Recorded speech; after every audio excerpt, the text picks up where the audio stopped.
day mga idol, so for today's video, magluluto po tayo ng adobong hito. Ayan, nakahanda na po ating mga ricado. Una po yun, siyempre, gisa po natin. Ayan, kasama po natin ang ating anak. Gusto niya po kasing magluto. Siyempre, babae yan. Dapat marunong daw siya magluto. Ayan, ginisa na po natin yung ating bawang at luya. Siyempre may kasamang paminta para mabango po, mga idol. Ayan. So nilagyan po natin siya ng paminta. Pagtanggalin po ng lansa yan kasi hito is po yung ating lulutuin. Pagkatapos na yun po mga idol, ayan, ilalagay na rin po natin yung ating naugasan na hito. Siyempre nahati-hati na rin po yan. Ayan, ikisa na po natin siya.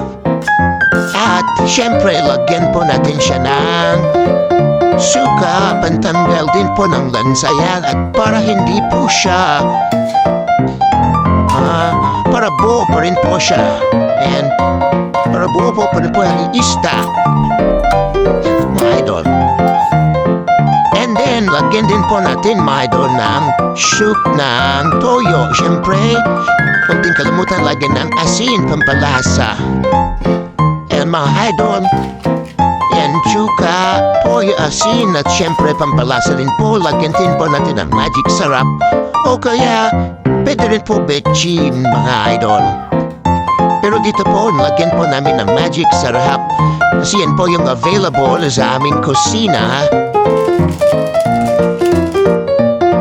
And then, lagyan din po natin syempre ng konting tubig para yan po ay maluto. Maluto po natin yung ating istang hito, guys.